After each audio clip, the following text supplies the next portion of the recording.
नमस्कार, स्वागत आहे सर्वांचं आजच्या एका नवीन व्लॉगमध्ये.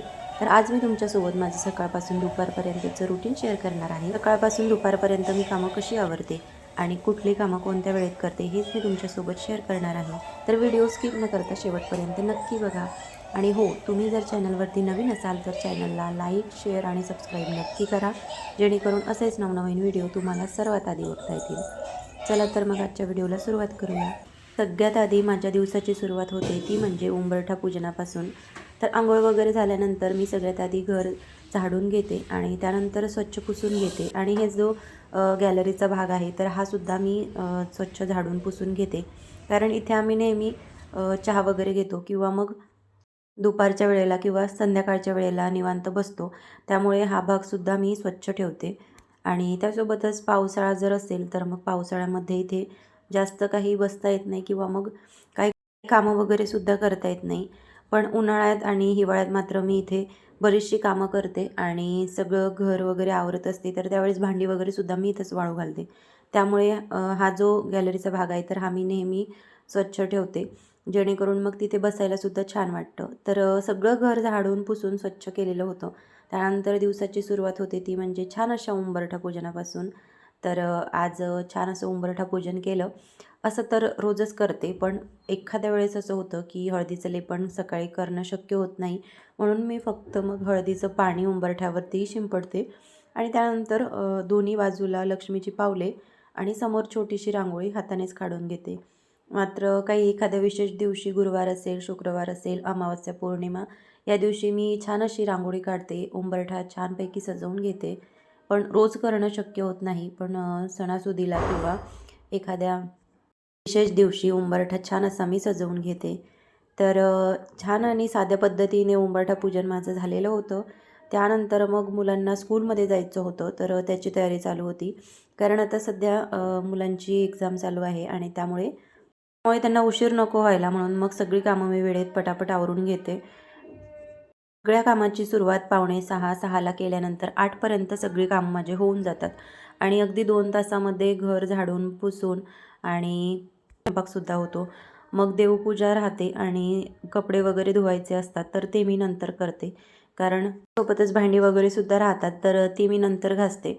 कारण देवपूजा ही सगळ्यात आधी सुरुवातीला आपण करायला हवी.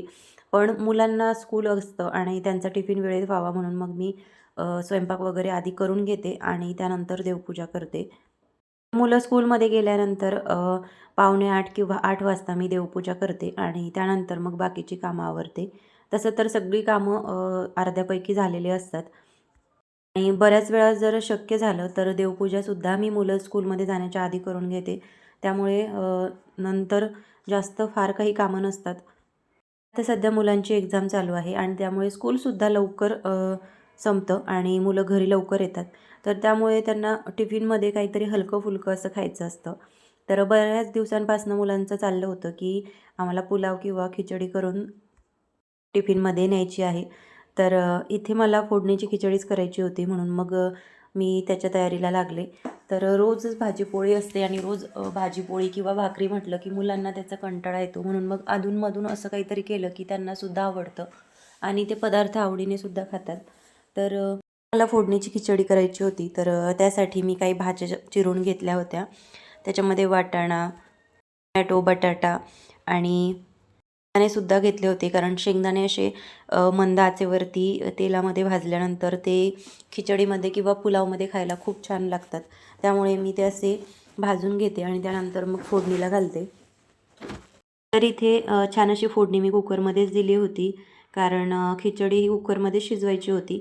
पातेल्यामध्ये मी बऱ्याच वेळा शिजवते, पण ती संध्याकाळच्या वेळेस, कारण संध्याकाळी निवांत वेळ असतो आणि थोडा उशीर जरी झाला, मागे पुढे जरी झालं तरी देखील मुलांना घाई नसते आणि संध्याकाळच्या वेळेला निवांत असते, म्हणून मग अशी काही कामं असली की ती मी निवांत वेळेतच करते. पण सकाळच्या वेळेला मात्र मी बऱ्यापैकी भाज्या किंवा जे काही पदार्थ मला बनवायचे असतात तर ते कुकरमध्येच मी शिजवून घेते, कारण कुकरमध्ये लगेच शिजतं. एक 10 ते 15 मिनटामध्ये कुकर होतो आणि त्यानंतर भाजीला किंवा एखाद्या पदार्थाला आपल्याला परत परत बघायची गरज पडत नाही आणि कुकरमध्ये आपल्याला माहिती आहे की एका शिट्टीमध्ये किंवा 2 शिट्ट्यांमध्ये हा पदार्थ होतो. तर आपले पदार्थसुद्धा लगेच करून होतात आणि वेळेच्या आधी होतात. त्यामुळे मग आपला वेळसुद्धा वाचतो आणि धावपळसुद्धा होत नाही. तर चणे वगैरे करायचे असतील किंवा मग मेथीच्या दाण्यांची उसळ असेल, तर असे काही पदार्थ असले की ते मी कुकरमध्ये शिजवते, जेणेकरून मग लवकर शिजतात आणि मुलांनासुद्धा वेळेमध्ये स्कूलमध्ये जाता येतं. तर इथे मी सगळे पदार्थ एकत्रित फोडणीला घातले आणि तोपर्यंत मुलांना दूध करायचं होतं. तर त्याच्यासाठी मी रात्रीचे दूध वगैरे तापवून ठेवते. तर त्याच्यावरची साय अशी एका पातेल्यामध्ये काढून ठेवते. तर ही साय जवळपास मी 10 ते 15 दिवस जमवते आणि त्यानंतर मग त्याचं तूप तयार करते. तर इथे छान असे सगळे पदार्थ शिजलेले होते. त्यानंतर अर्धवट शिजल्यानंतर मी त्याच्यामध्ये पाणी घातलं आणि पाणीसुद्धा गरम घालते, जेणेकरून मग खिचडीला छान अशी चव येते. तर गरम पाणी घातलं, त्यानंतर धुतलेले तांदूळ आणि थोडी डाळ त्याच्यामध्ये घातली.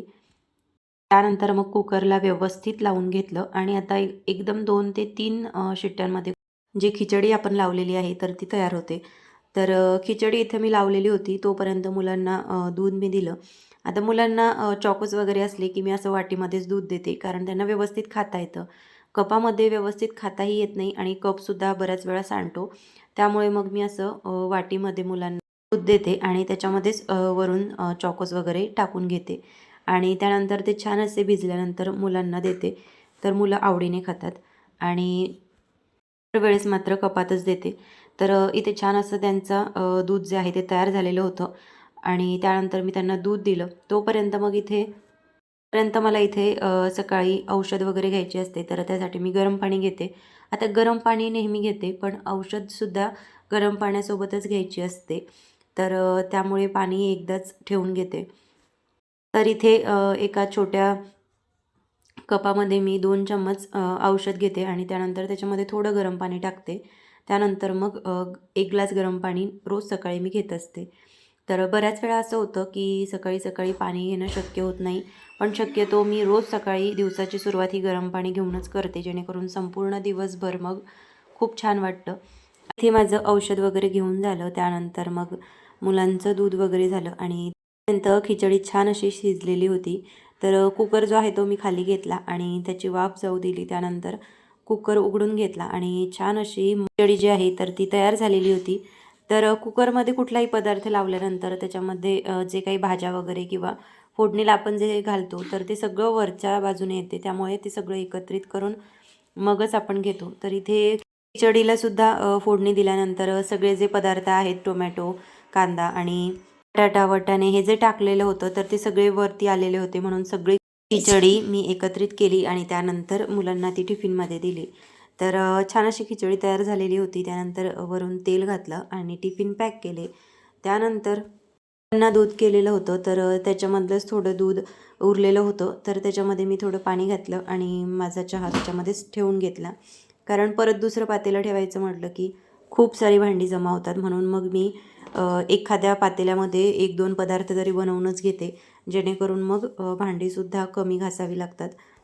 तर इथे मुलांचा टिफिन वगैरे झालेला होता. मुलं स्कूलमध्ये निघून गेली आणि त्यानंतर मग मी आरामात माझा चहा जो आहे तर तो घेतला आणि चहा वगैरे घेऊन झाल्यानंतर मग मी देवपूजेला लागले. तर बुधवार होता, तर छान असं गुलाबी वस्त्र मी देवघरात अंथरून घेतलं आणि त्यानंतर मग देवपूजेला सुरुवात केली. तर इथे स्वामींच्या पादुका ठेवण्यासाठी हे छोटंसं आसन मी ठेवत असते आणि त्यासोबतच स्वामींची मूर्ती ठेवण्यासाठी आणखीन एक छोटं आसन मी वरती ठेवते. तर पहिल्या पायरीवरती मी स्वामींना विराजमान करून घेत असते आणि त्यासोबतच हा एक कुलदेवीचा फोटो आहे. तर हा मी आता उन्हाळ्यामध्ये गावाकडे गेले होते, तर त्यावेळेस मी हा फोटो आम्हाला तिथे भेटला होता. तर त्याला मी असं फ्रेम करून आणली, कारण तसाच फोटो ठेवला असता आणि रोज त्याला कुंकू लावलं की मग फोटो खराब झाला असता, म्हणून म्हटलं चला त्याला फ्रेम करून आणूया. तर छान अशी फ्रेम फोटोला केली आणि त्यानंतर खूप सुंदर असा देवीचा फोटो दिसतो. तर हा फोटो मी वरती देवघराच्या वरती ठेवत होते, पण तो पडण्याची भीती वाटत होती, म्हणून मग मी आता हा फोटो देवघरामध्येच ठेवते. तर इथे छान अशी देवपूजेला सुरुवात झालेली होती. तर सगळ्यात आधी दिवा लावून घेतला, कारण कुठल्याही पूजेची सुरुवात आपण किंवा शुभ कार्याची सुरुवात आपण दिवा लावून करतो, अग्नीच्या साक्षीने करतो.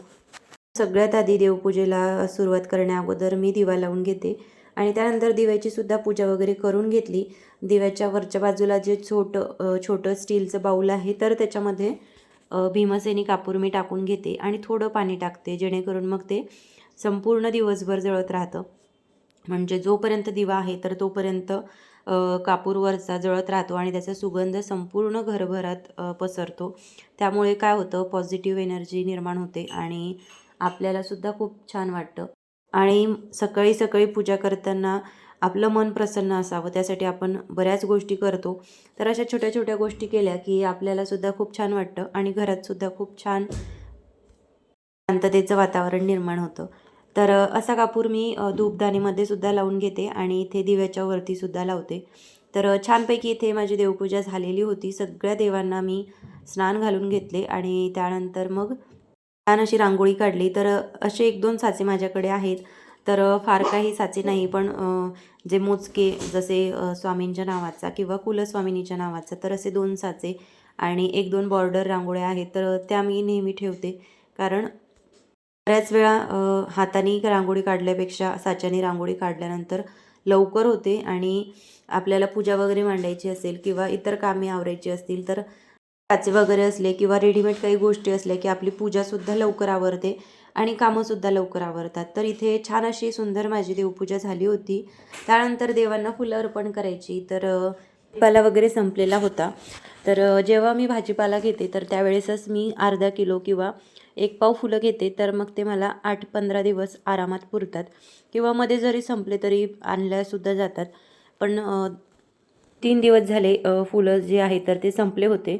म्हणून मग असेच हे जे छोटंसं गार्डन मी तयार केलेलं आहे, तर त्याच्यामध्ये वेगवेगळे झाडांचे फुलं जे आहेत तर मी लावलेले आहे. तर रोजच त्याला फुलं येतात असं नाही, एखाद्या दिवशी फुलं येतात.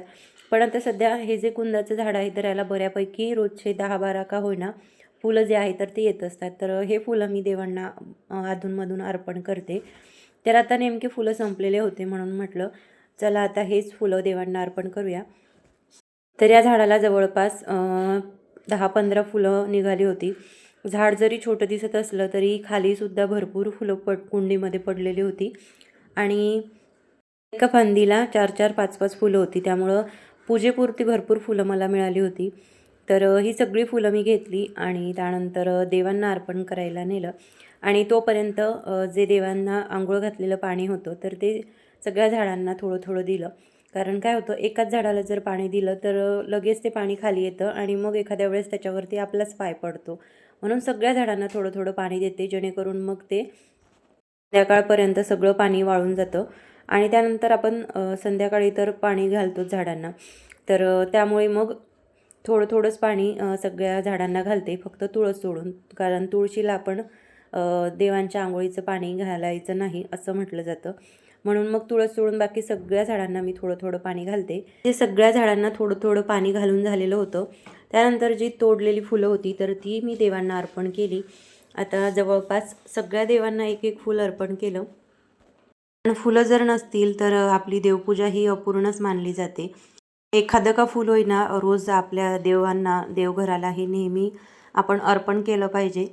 तर देवांना फुलं अर्पण करण्यासाठी माझ्याकडे नेहमी फुलं असतात. मी फुलं कधी संपू देत नाही. संपत जरी आले तरी मी त्या आधीच फुलं आणून ठेवते. पण बऱ्याच वेळा असं होतं की एखाद्या वेळेस लक्ष राहत नाही, बाहेर गेल्यानंतर फुलं आणायचं राहून जातं. तर आता तसंच झालेलं होतं. 2 दिवस झाले फुलं संपलेली होती. पण आज या झाडाला थोडीफार फुलं होती तर तीच मग मी देवांना अर्पण केली. तर छान अशी फुलं देवांना अर्पण केली. त्यानंतर खूप प्रसन्न वाटत होतं.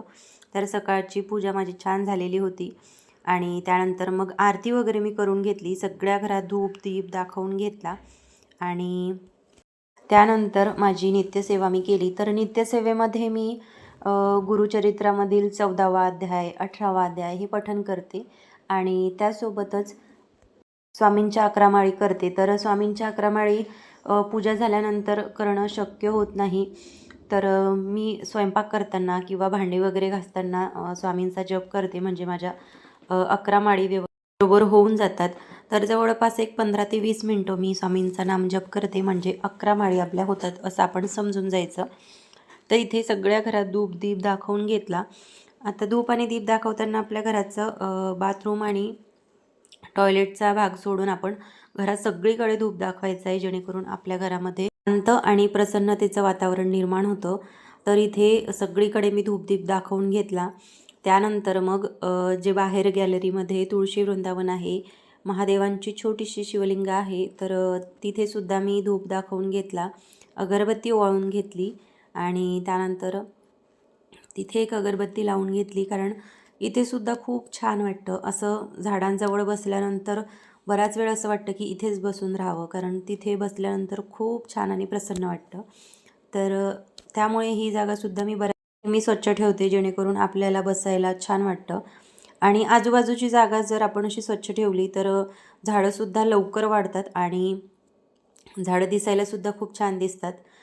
तर इथे देवपूजा झालेली होती आणि तुळशीची पूजासुद्धा माझी छान अशी करून झालेली होती. इथे देवपूजा केल्यानंतर देवांचे जे कपडे होते, म्हणजे देव वगैरे स्वच्छ करण्यासाठी जे कपडे मी वापरते, तर ते कपडे धुवायचे होते. परत देवघर वगैरे स्वच्छ करते, तर ते 1-2 कपडे होते ते मी धुवून घेतले. देवांचे जे वस्त्र आहे ते मी रोज स्वच्छ करत नाही, पण ज्या वस्त्राने किंवा ज्या कपड्याने आपण देव स्वच्छ करतो, तर ते मी रोज धुवून घेते आणि त्यानंतर छानपैकी उन्हामध्ये वाळू देते आणि वाळल्यानंतर मग परत ते देवघरामध्ये ठेवते. देवांचे जे कपडे आहे ते बाकीच्या कुठल्याही कामामध्ये, किचनमध्ये किंवा इतर हॉलमध्ये कुठल्याही ठिकाणी मी वापरत नाही. फक्त देवांचे कपडे देवांजवळच वापरले जातात किंवा देवघराजवळच मी ठेवत असते. कारण काय होतं, आपण किचनजवळ किंवा हॉलमध्ये जरी ठेवले तरी मुलं किंवा इतर कोणी त्याला लगेच घेतं. त्यामुळे मग देवांचे कपडे मी लगेच वाळल्यानंतर देवघरात व्यवस्थित ठेवून देते. इथे देवघरातील कपडे वगैरे धुवून घेतले. त्यानंतर गॅस ओट्यावरील कपडासुद्धा थोडाफार खराब झालेला होता, तर तो सुद्धा मी गरम पाण्यामध्ये टाकलेला होता. तर त्यालासुद्धा स्वच्छ धुवून घेतलं आणि त्यानंतर सगळे कपडे मग उन्हामध्ये वाळवायला नेले. कारण उन्हामध्ये छान असे कपडे वाळल्यानंतर त्याचा कुबट वाससुद्धा निघून जातो आणि असे मोकळ्या हवेतसुद्धा ते कडकडीत वाढतात. तर आता सध्या ऊन खूप आहे, त्यामुळे कपडेसुद्धा लगेच वाळून जातात. म्हणून म्हटलं चला उन्हामध्ये पटकन टाकून देऊया, जेणेकरून मग वाळून कपडे लगेच घरामध्ये घेता येतात. सगळं घर माझं आवरून झालेलं होतं. तर मुलं स्कूलमधून यायच्या आधी हे सगळे कामं माझे होऊन जातात आणि सोबत मग निवांत वेळ घालवता येतो. तर ही सगळी कामे माझी 11:30-12पर्यंत होऊन जातात आणि त्यानंतर मग मला निवांत वेळ असतो. तर असं असतं माझं सकाळपासून दुपारपर्यंतचं रुटीन. कसा वाटलं तुम्हाला आजचा हा ब्लॉग हे कमेंट करून मला नक्की सांगा आणि तुम्हाला जर व्हिडिओ आवडला असेल तर एक लाईक नक्की करा. असेच नवनवीन व्हिडिओ तुम्हाला सर्वात आधी बघता येतील. चला तर मग परत भेटूया अशाच एका नवीन व्हिडिओसोबत. तोपर्यंत सर्वांना श्री स्वामी समर्थ.